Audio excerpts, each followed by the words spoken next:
এটাকেই কেন্দ্র করে আল্লাহ বললেন সুম্মা ইউমিতুকুম, আবার তোমাদেরকে মরে যেতে হবে। তো মরে যাওয়ার পরে কি হয় ভাইজান, ধ্যান দেন একটু প্লিজ। মরে যাওয়ার পরে এই যে বেটা আর বেটি, ঈদের দিনে যাদের কাপড় এনে দিয়েছিল বাবা, এই যে স্ত্রী আর বন্ধু বান্ধব যাদের সঙ্গে চরম প্রেম প্রীতি ভালোবাসা ছিল, ঠিক ঠিক কিনা বলেন, ওরাই কিন্তু বলবে একটা কাজ করো, লোকটা তো মারা গেল, দীর্ঘক্ষণ হয়ে গেলে পেটটা ফুলে যাবে, মাংসটা পচে যাবে, একে তাড়াতাড়ি করে বের করো, তাড়াতাড়ি করে বের করো, মাটিটা দাও। হচ্ছে কিনা কথা বলেন? তখন বাবার ওই দেহ থেকে যদি দুর্গন্ধ বের হয়, বেটিও কিন্তু নাকে হাত দিবে, দিবে কিনা কথা বলেন না ভাই? বন্ধু বান্ধবও কিন্তু হাত দেবে। আর নিজের স্ত্রী যাকে নিয়ে একসঙ্গে আনন্দ ফুর্তি করলেন না এতদিনে, সেও কিন্তু বলবে যে তাড়াতাড়ি করে একে মাটি দিয়ে এসো। আপনাদের এলাকায় বলবে কিনা? কোথাও বলে কিনা? বলে। তাহলে বুঝে নেওয়া গেল সুম্মা ইউমিতুকুম, তোমাদেরকে মরে যেতে হবে, মরে যাওয়ার পরে মাটি দেওয়া হবে। মাটি দেওয়ার পরে কি হবে বন্ধু শুনেন, আল্লাহু আকবার কবীরা। মাটি দেওয়ার পরে মুনকার নাকির আসিবেন, আসার পরে তিনারা প্রশ্ন করবেন মান রাব্বুকা মা দিনুকা মা তাকুলু বিহাক্কি হাদার রাজুল। জোরে বলেন একবার, ধ্যান দিয়ে শুনুন। আচ্ছা, মাটি দিয়ে চলে আসলাম, মাটিটা কাকে দিলাম? কথা বলেন, মাটিটা কাকে দিলাম? দেহটাকে, বদনটাকে। আচ্ছা, বদনটা কি দিয়ে তৈরি মা বোন? পানি দিয়ে, আগুন দিয়ে, হাওয়া দিয়ে, ঠিক কিনা? আগুন দিয়ে, বাতাস দিয়ে, মাটি দিয়ে, এইগুলো জিনিস দিয়ে বডিটা তৈরি। মিন সলালাতিন মিন তিন, আল্লাহ তাআলা মাটির সলালা থেকে মানুষকে তৈরি করেছে। ধ্যান দেন। তাহলে এই বডিটাকে যখন দাফন করে দেওয়া হবে, 3 দিনের পরে একটা ঘটনা ঘটবে, 7 দিনের পরে ঘটনা ঘটবে, 10 দিনের পরে ঘটনা ঘটবে, 20 দিনের পরে ঘটনা ঘটবে। ক্রমান্বয়ে ধীরে ধীরে মাটির সঙ্গে মাটির দেহ মিলে যাবে। জোরে বলে সুবহানাল্লাহ, সুবহানাল্লাহ। কিছু থাকবে কি বেঁচে? হাড়ও আপনি পাবেন না, কিছুদিন পর কিছুই পাবেন না। কিন্তু বন্ধু, যেই দিন ওই মুর্দারকে কবরের ভিতরে রেখে আসবে তার আত্মীয় স্বজনেরা, কুটুম্বেরা, মুনকার নাকির এসে কিন্তু সেখানে পৌঁছাবে বন্ধু। 3টা প্রশ্ন করবে, মান রাব্বুকা মা দিনুকা মা তাকুলু বিহাক্কি হাজার রাজুল। এইখানে একটা পয়েন্টের কথা আমি একটু বুঝাই আপনাদেরকে। আমাদের পশ্চিম বাংলায় একটা পরীক্ষা হলো, কিসের পরীক্ষা হলো বলেন? মাধ্যমিকে। আর এখন কিসের পরীক্ষা চলছে? উচ্চ মাধ্যমিকে। তো পরীক্ষার যদি কোশ্চেন প্রকাশ যদি হয়ে যায়, কেন ভরসা নেই? কে বলছে ভরসা নেই? আমি ভরসা দিচ্ছি আপনাকে, আমি আদায় করতে পারবো না, আমি আদায় করব। ভাবছেন কেন? শুনেন বন্ধুগণ, ধ্যান দেবেন একটু। বক্তব্যটা খারাপ লাগছে? শুনেন, নাদ গজল শুনে লাভ নেই, তাফসীর করুন, তাফসীর, তাফসীর শুনুন। টাকা অনেক কামাচ্ছেন, বিল্ডিং অনেক দিয়েছেন, কবরে সবাইকে যেতে হবে। ইনশাআল্লাহ আপনাদের প্রত্যেকের কাছ থেকে এই বক্তব্য ইনশাআল্লাহ কিছু মসজিদের জন্য নেব। আপনারা দিবেন কিনা বলেন? হাত তুলে বলুন তো। দিব ইনশাআল্লাহ দেবেন। কারণ যে রেখে কি করবেন? সব তো কবরে রেখে করবেনটা কি? সব কবরে চলে যাবে আপনার। ধ্যান দিয়ে শুনুন। 3টা প্রশ্ন।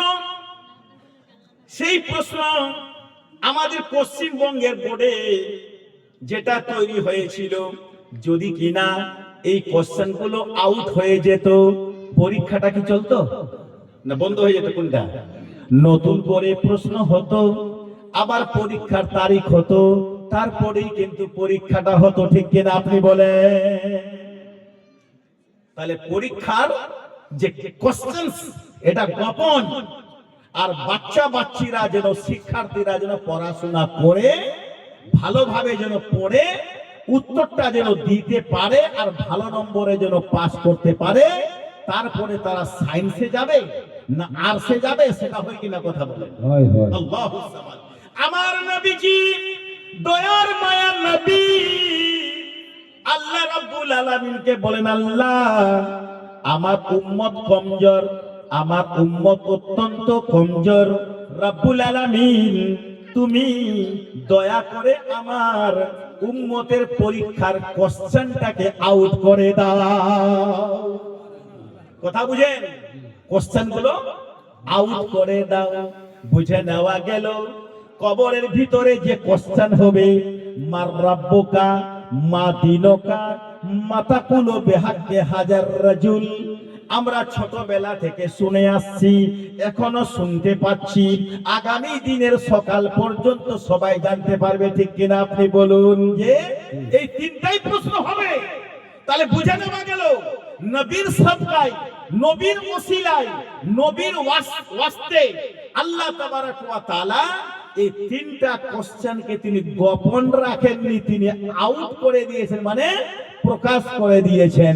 ও আমার নবী, পারল লোকদেরকে বলে দাও, মক্কা নগরীর লোকদেরকে বলে দাও, মদিনাবাসীকে বলে দাও, জার্মান জাপানকে বলে দাও, হিন্দুস্তান পাকিস্তানকে বলে দাও, কাজাকিস্তান তুর্কিস্তানকে বলে দাও, চীন ও জাপানকে বলে দাও, শ্রীলঙ্কাকে বলে দাও, আমেরিকা আফ্রিকাকে বলে দাও, ইউরোপকে বলে দাও, এশিয়া মহাদেশের অধিবাসীকে বলে দাও যে ও আমার উম্মত রে, তোমাদের জন্য এই তিনটা প্রশ্ন হবে, যেটাকে তোমাদের জন্য আউট করে দেওয়া হয়েছে। জোরে বলে। আচ্ছা বলুন, পরীক্ষার কোশ্চেন যদি আগে থেকে আউট হওয়া থাকে, তো শিক্ষার্থী বা পরীক্ষার্থী যারা আছে, পরীক্ষার যারা অ্যানসারটা দিবে, ও তো ডিজাইন করে লিখবে, ডিজাইন করে। জোরে বলেন, জোরে বলেন, জোরে বলেন। ডিজাইন করে লিখবে, সাজিয়ে লিখবে, যে যত ম্যাপিং করে আমি লিখবো তত বেশি বেশি আমার নম্বর আসবে, ঠিক কিনা আপনি বলেন? আল্লাহু সামাদ কাবীরা। কিন্তু বন্ধু একটা ধ্যান দিবেন, পরীক্ষা আসছে আর আপনি যদি এরকম অলস হয়ে ঘুরে বেড়ান বা বসে থাকেন, কোন ছাত্র বা ছাত্রী, ওর পরীক্ষা কি ভালো হবে? না, পরীক্ষা জীবনে ভালো হবে না। তো ঠিক তেমন ও তো প্রশ্নপত্র আউট হলেও লিখতে পারবে না। কেন? ও তো অলস। আল্লাহ রাব্বুল আলামিন বান্দাদেরকে বলেছে, তোমরা অলস হয়ো না, আমি কোশ্চেন আউট করেছি, তোমরা সাজিয়ে লেখার চেষ্টা করবে। জোরে বলেন সুবহানাল্লাহ। সাজিয়ে কোনটা মান? আল্লাহ রাব্বুল আলামিন বলেছেন, আকিমুস সালাতা ওয়া আতুজ যাকাত, তোমরা নামাজ কায়েম করো, যাকাত দাও, তাহলে তোমরা কিন্তু সাজিয়ে উত্তরটা দিতে পারবে। জোরে বলে সুবহানাল্লাহ, সুবহানাল্লাহ। বুঝতে পেরেছেন দাদা? সাজিয়ে উত্তরটা দিতে পারবে। এবং তারপরেও যদি আমরা আকিমুস সালাত আতুজ যাকাতকে পেও, আল্লাহর ঘোষণাকে জেনেও যদি আজ আমরা গাফিলতিতে দিন কাটাই, তাহলে কিন্তু আমাদের পরীক্ষা ভালো রেজাল্ট হবে না। রেজাল্ট হবে কি? হবে না।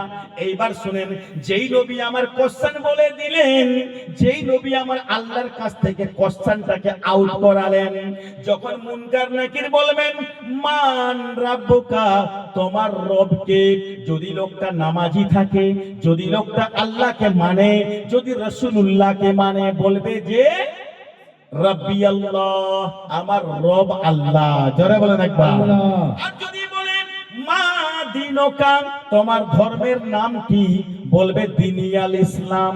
আর নবীর মুজিজা দেখুন, আল্লাহর কুদরত দেখুন, নবীর ভালোবাসা দেখুন। আপনি দুনিয়ার যে কোনো কোনায় মরেন না কেন, যেখানেই আপনার কবর হোক, আল্লাহ নিজের কুদরতে নবীর পবিত্র রওজা থেকে আপনার কবর পর্যন্ত একটা আলটিমেটলি সুরাং করে দিবে। জোরে বলেন সুবহানাল্লাহ, সুবহানাল্লাহ। আমার দয়ার নবী ওইখানে থাকবেন, তার পবিত্র নূরানি চেহারার ছবি আপনার কবরে এসে পৌঁছাবে। এই মুর্দার আমার নবীকে দেখতে পাবে, নবীর যদি দিওয়ানা হয় প্রশ্ন হবে মাতা কুলো বেহাক্কে হাজার রাজুল, এই যে মহাপুরুষকে তুমি দেখতে পাচ্ছ এর সম্বন্ধে তোমার কিছু জানা আছে কিনা বলো। লোকটা যদি নবীর দিওয়ানা থাকে, লোকটার যদি নবীর আশিক থাকে, লোকটা বলে দিতে পারবে হ্যাঁ হ্যাঁ আমি বলতে পারবো ইনি হাজা রাসূলুল্লাহ। যারা বলেন একবার সুবহানাল্লাহ। এবার শুনেন তাহলে তিনটা হলো, রব আল্লাহ, দিন ইসলাম, আর এই যে মহাপুরুষকে আমি দেখতে পাচ্ছি সুবহানাল্লাহ ইনি হচ্ছেন আল্লাহর